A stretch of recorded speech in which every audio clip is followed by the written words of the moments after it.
Mr. Chairman, I rise to say a few quick words on this bill and also echo the comments of the chairman of our committee to our officials and our advisors, PCO. I just want to acknowledge them personally while they're in the House for the hard work that they did and quite time constraints. We thank you, salute you, and wish you well. And because there's a lot of legislation coming through in this area that you will have to deal with in future. Sir, what's already been referred to, and it is a bill that has multi-party support, so it's one that it hasn't been contentious, but one that we've had to work on the detail of the provisions of the bill. And we've all discussed the balancing act between protecting vulnerable advisors as well as not trying to over-regulate. We heard a prior speaker talk about under-regulate, but we also were careful not to over-regulate where regulations had no place or no purpose to serve on those that don't provide financial advice. Sir, I've already mentioned in a prior speech on this bill that it is difficult to regulate risk, difficult, and it's not the role of government, because what is required and what was quite clear in the last 24 hours in the settlement between the Commerce Commission and ANZ is that it is when risk is misrepresented, mispriced, inappropriately shown to be something that it's not. And it's when that advice is conveyed by financial advisors or so-called experts that we have problems. And, sir, it is not the role of government to regulate that risk. Risk will always occur. And just as we have laws that regulate murder and other such social crimes, it does not stop those crimes from occurring. So what we've got to be clear on is that we are here to provide some guidance and assurance to and confidence to the public who invest monies invest their savings in financial companies or otherwise investment products. Sir, the other issue that has been raised in prior speeches is one of enforcement. And there are moves, as many will know, towards having a super regulator. And it's important that the super regulator have the powers and the resources to enforce the laws that this Parliament will pass or has passed.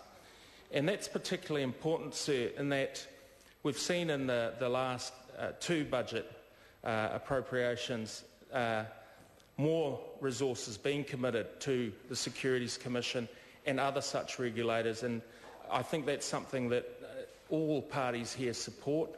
And the bringing together in a super regulator of the different enforcement agencies, so they're not talking above or below one another, that they are talking to one another within the same body.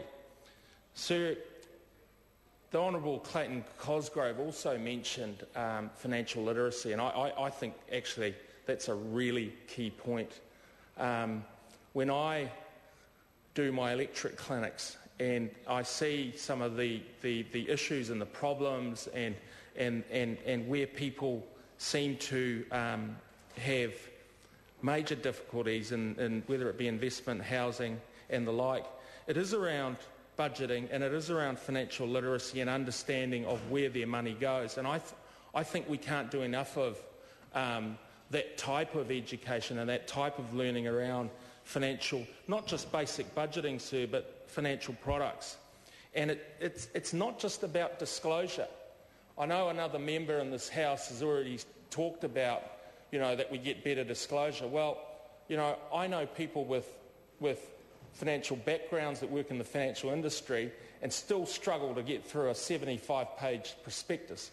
I know we've looked at legislation that has simplified prospectuses, that simplified disclosure documents, but nevertheless, to expect, we've talked about your ma and pa and your grandpa and grandma investors to understand complex Mr. Chairman.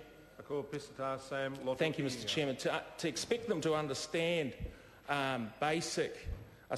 complex financial products and financial